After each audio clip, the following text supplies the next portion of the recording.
Siamo una squadra di matti. Possiamo dirlo senza che nessuno si offenda? Possiamo fare questa affermazione all'inizio di questo contenuto? Perché, ragazzi, un 4 pari così penso che sia un'altra partita che, nonostante tutte le problematiche, e andremo in questo video chiaramente ad analizzarle, mi sembra che, insomma, tutto si possa dire alla Juventus, fuorché non sia diventata più prolifica, però chiaramente ci sono degli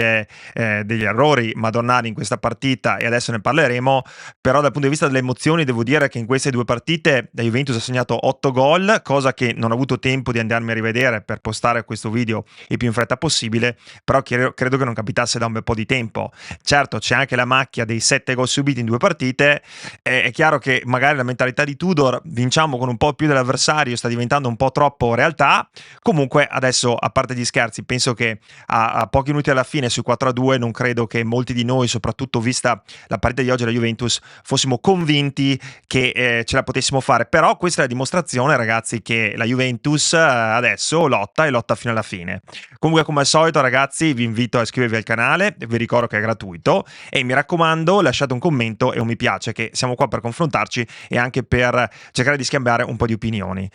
Comunque, ragazzi, una partita, secondo me, io sorrido perché è difficile non sorridere in questa situazione, c'è tanto di cui parlare, partendo proprio dall'inizio, cercando di essere un po' ordinati, anche se è difficile poi non partire dalla fine con il gol di Roy Kelly, che si riconferma dopo 3 giorni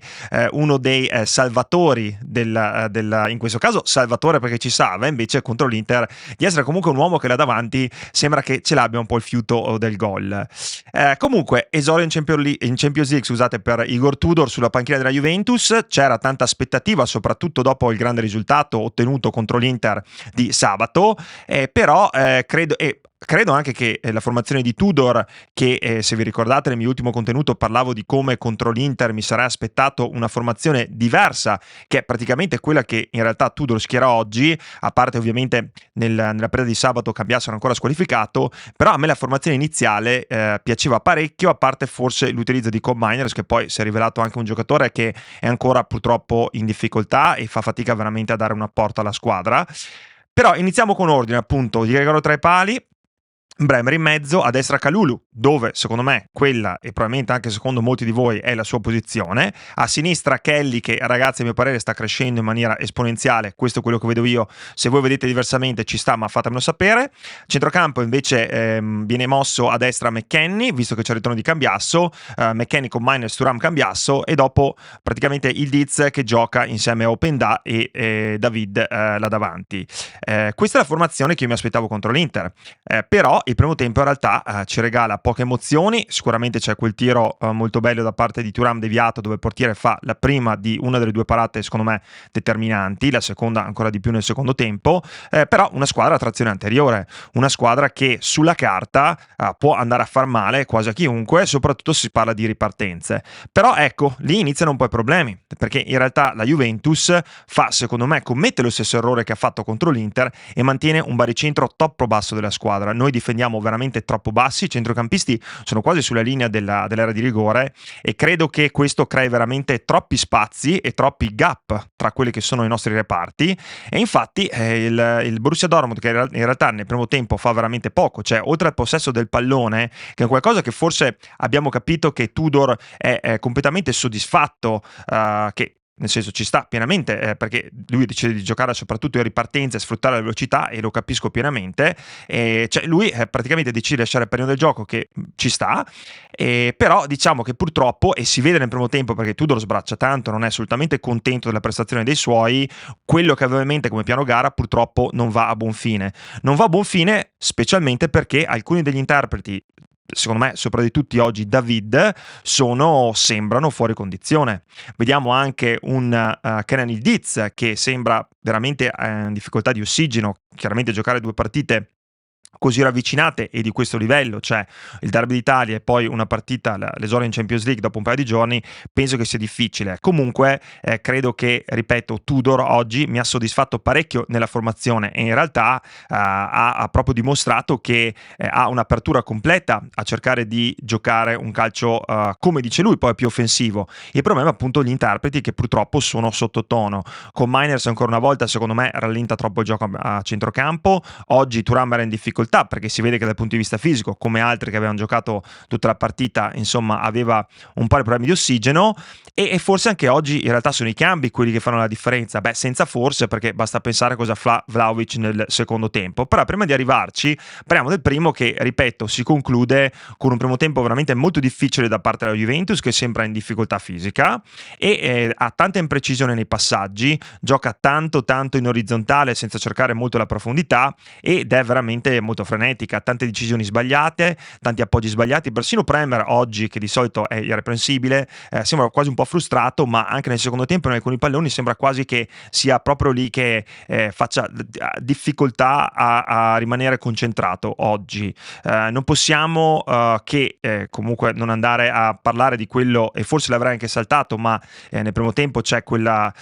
situazione, quel possibile rigore a favore della Juventus per un fallo di mano in area su calcio d'angolo, e mi sembra un po' strano che ai tempi del VAR ci siano ancora questi errori, ma io sono convinto che alla fine dell'anno poi più o meno si bilanciano, cioè le volte che sei sfavorito poi vengono un po' equilibrate da quelle che sei invece favorito. È chiaro che non l'avrei nominato se poi non ci fosse un rigore nel secondo tempo, che però mi sembra molto dubbio, nonostante il check lungo del VAR. Io non sono ancora convinto, lo nomino perché non voglio fare polemiche, ci mancherebbe, però mi sembra che forse se non dai quel rigore nel primo tempo non puoi sicuramente dare quello nel secondo. Comunque il vantaggio del Borussia arriva nel secondo tempo con Adeyemi, che segna un gol direi di bellissima fattura con il sinistro, anzi anche grazie soprattutto alla staticità della nostra difesa e anche del centrocampo, che lascia comunque troppo spazio e troppo tempo alle conclusioni da fuori. Cioè, se facciamo il conto di quanti gol abbiamo preso dalla distanza in queste due partite, penso che veramente ci viene da mettere le mani nei capelli, che io non ho.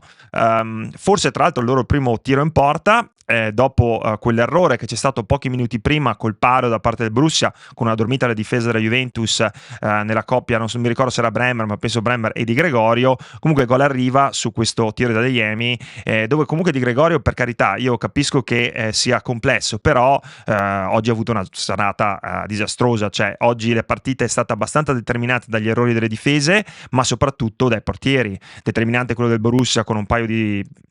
interventi chiaramente decisivi, e determinante per noi negativo di Gregorio, che secondo me anche nel secondo gol, dove per carità è un tiro dal limite ravvicinato a giro, però lui almeno ci prova, non va neanche in estensione e proprio sembra che quasi stiano calciando un calcio di rigore. Comunque adesso ci arriviamo. Di Gregorio si rifà un pochino dopo questo primo gol appunto di Adeyemi al 52esimo, poco dopo al 55esimo su Guirassy, dopo un'altra dormita della difesa dove questa palla rimane lì in area quasi al limite dell'area piccola, e però Di Gregorio è abbastanza reattivo. E invece al 56esimo con Miners si trova a tu per tu con il portiere, e qui credo che ci sia proprio la stagione, anzi la stagione ormai più di una stagione con la Juventus di con Miners, perché Openda, che secondo me, lo dico adesso, è stato uno dei migliori in campo per quanto riguarda fino a quando ha giocato, ci ha creduto su di palloni, grande velocità, dinamismo, raccordo tra i reparti, l'opposto di David. Cioè se David ha giocato una partita secondo me quasi inquietante, invece Openda è sicuramente da promuovere. Comunque si trova tu per tu col portiere con Miners sul suo sinistro, suo mancino tanto amato, e come al solito la palla finisce negli spalti, e credo che questo sia un qualcosa che vada raddrizzato subito, anche se ve lo dico, e magari questa cosa ce la riguardiamo a fine anno, io ne conosco pochi di calciatori che dopo una stagione così negativa riescono a riprendersi. Gli unici che conosco sono calciatori di grande carattere, e mi scuso con Miners, non mi sembra che lui in questo caso ce l'abbia. Yildiz, anche lui con una partita molto sottotono, ma non sottotono perché Yildiz non cerchi comunque di entrare nel gioco. Si vede che ha una marcia in meno rispetto al solito, ed è una cosa normalissima. È una marcia in meno dovuta proprio dagli strascichi di una partita che ha giocato ad altissimo livello contro l'Inter, dove è stato determinante. Però, come dicevo io, stavo guardando il secondo tempo, ho detto io Yildiz comunque non lo toglierei, quantomeno per la prima mezz'ora del secondo tempo, e proprio al 63esimo diciamo che si scambia come se fosse si scambia l'immagine tra quella di Yildiz e viene confusa con quella di Pinturicchio e Alessandro Del Piero, perché fa un gol proprio a Del Piero dalla sinistra con questo tiro a giro sotto l'incrocio dei pali dove il portiere non può nulla. E qui come al solito Kenan entra in cattedra, perché per il resto della partita, quando sembra che non ne abbia più, in realtà ci regala non solo quello ma un assist. Ma adesso ci arriviamo. L'entusiasmo purtroppo della Juventus dura solo un minuto, perché noi oggi siamo chiaramente disattenti tutti, anche Bremer. Ripeto, migliore in campo e in difesa ancora una volta è Kelly, e io la dico, voi ditemi la vostra opinione, lasciatemi un commento qua sotto, però trovano appunto il pareggio dopo un minuto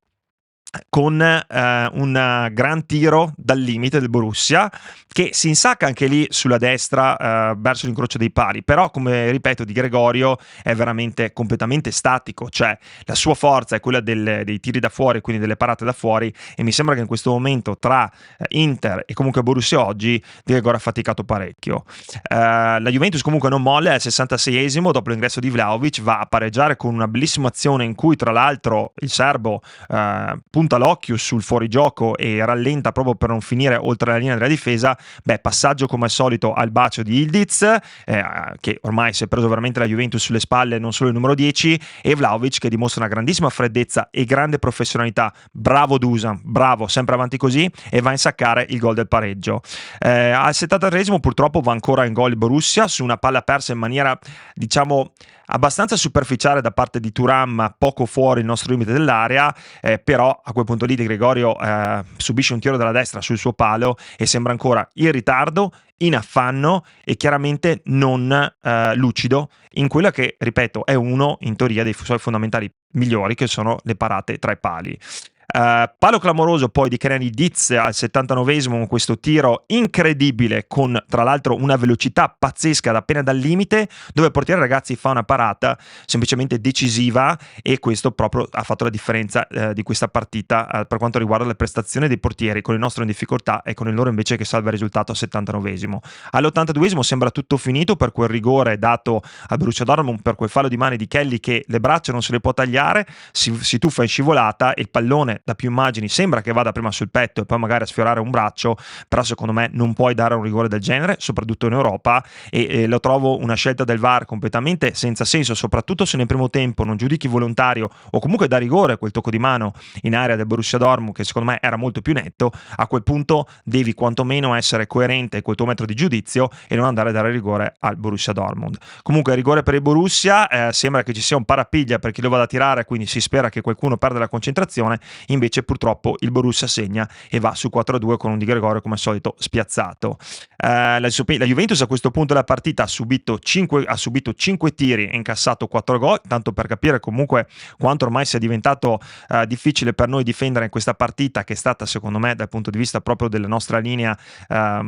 dei difensori in grandissima difficoltà, e quanto la differenza poi l'abbiano fatta un po' i portieri, ripeto, dal punto di vista positivo e negativo. Vediamo anche Zegrova entrare a 8 dalla fine, e non si può dire che Tudor comunque non faccia dei cambi anche molto coraggiosi. Rivediamo Azic, che secondo me oggi invece entra molto bene, con tanta voglia, e si vede che quei gol li ha fatto bene. Mi fa piacere che Tudor l'abbia premiato, e credo che di averlo visto molto meglio. Forse la partita scorsa in cui mi sembrava andasse a un po' di velocità in meno è perché magari aveva ancora quell'agitazione proprio da esordio stagionale con la Juventus. Comunque oggi l'ho visto molto bene, è entrato molto bene, e quando tutto sembra finito al 93esimo Vlahovic segna un altro gol di pregevole fattura, proprio da attaccante vero, con un taglio sul primo palo e su quell'assist molto ben fatto da parte di Kalulu, che fa una cosa molto intelligente dalla tre quarti, ma Vlahovic anticipa il difensore e va a segnare al volo o di controbalzo, comunque palo rete. Quando la partita sembra finita e ormai ci chiediamo cosa stia succedendo, vediamo che Tudor decide di spostare davanti Lloyd Kelly, e ci si chiede come mai poi Tudor vada a fare una scelta di questo tipo, ma in realtà forse è meglio a volte lasciarla agire, perché è proprio al 95esimo che Vlahovic fa un'altra cosa secondo me incredibile, 2 gol e un assist in questa partita, con tanta voglia, ma soprattutto, ripeto, tanta cattiveria, tante professionalità, va a pennellare un cross sulla testa di Lloyd Kelly, che è lasciato un po' libero, perché forse chiaramente si pensava fosse fuori gioco, per questo c'è un controllo molto lungo del VAR.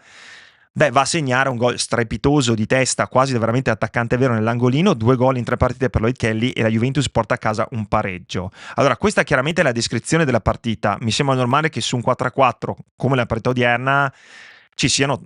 tanti errori dal punto di vista difensivo, dal punto di vista offensivo della Juventus. Ci portiamo a casa il fatto che la Juventus non muore mai. 2 partite così,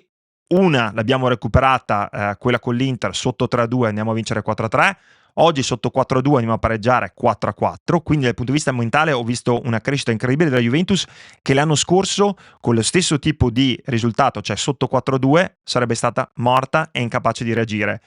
Tudor ci ha portato quello, ma è chiaro che nonostante io faccia complimenti a Tudor, perché oggi ha scritto la formazione che forse tanti di noi speravamo e volevamo, però non è stato contento della prestazione dei suoi, perché la Juventus ancora una volta si è schiacciata troppo, ha lasciato troppo campo agli avversari e soprattutto è sembrata imballata dal punto di vista fisico, che ci può stare, visto che abbiamo giocato 2 partite molto importanti nel giro di 2 giorni, però con alcuni calciatori come David, chiaramente ancora non in forma, fuori dal gioco, e forse anche l'interpretazione di quel tridente che secondo me ci può stare, perché anzi io l'ho acclamato, credo che sia un qualcosa da rivisitare e cercare di bilanciarlo in maniera diversa. Mi è piaciuta la scelta di McKennie a destra, come mi è piaciuta la scelta di mettere Kalulu sulla linea dei difensori, anche se secondo me oggi non è stato uno dei migliori in campo assolutamente. Positivo il ritorno di Cambiasso. E ragazzi, è una Champions League secondo me dove la Juventus potrebbe essere una mina vagante, e sarà molto interessante capire anche come si svilupperà l'idea di gioco di Igor Tudor, l'idea di formazione,